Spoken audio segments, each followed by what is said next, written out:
বৈদেশিক মুদ্রার রিজার্ভ বাড়লেও কাঙ্ক্ষিত মাত্রায় রাজস্ব আয় বাড়াতে পারছে না সরকার। সেই সাথে ব্যাংকিং খাতে নেই আশানুরূপ অগ্রগতি, বরং বেড়েছে ঋণ খেলাপি, বিনিয়োগের স্থবিরতায় বাড়ছে বেকারত্ব। এমন তথ্য উঠে এসেছে গবেষণা সংস্থা PRI এর মাসিক সামষ্টিক অর্থনৈতিক প্রতিবেদনে।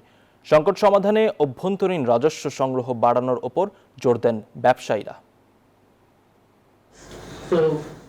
2025 সাল শেষে দেশে অর্থনৈতিক স্থিতিশীলতায় মাঝারি অগ্রগতি দেখছে পলিসি রিসার্চ ইনস্টিটিউট PRI।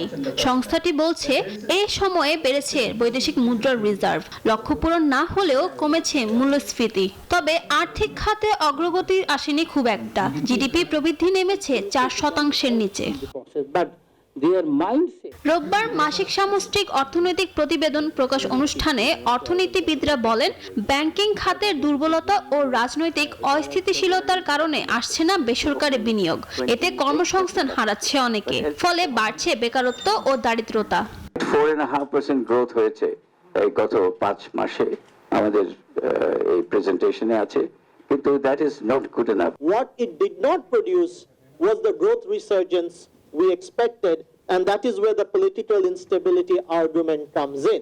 শুধু তাই নয়, অর্থ বছরের প্রথম 6 মাসে বড় অঙ্কের রাজস্ব ঘাটতিও সংকট তৈরি করেছে অর্থনীতিতে। যদিও সাম্প্রতিক সময়ে জাতীয় রাজস্ব বোর্ডের নেয়া সংস্কার কার্যক্রমের সুফল আসতে শুরু করেছে বলে মনে করছেন NBR এর সাবেক এই চেয়ারম্যান।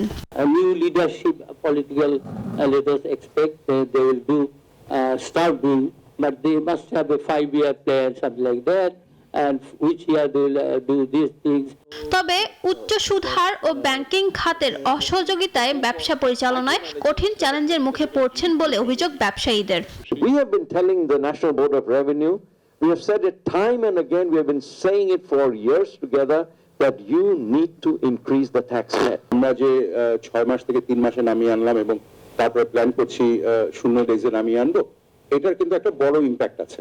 অনুষ্ঠানে বলা হয়, চলতি অর্থ বছরে জুলাই থেকে নভেম্বরে এডিপি বাস্তবায়ন নেমে এসেছে 11.75%, যা গত 15 বছরের মধ্যে সর্বনিম্ন। মনিটারি কন্ট্রোল করতে হয়েছে। ফারজানা রিয়া, নিউজ 24, ঢাকা।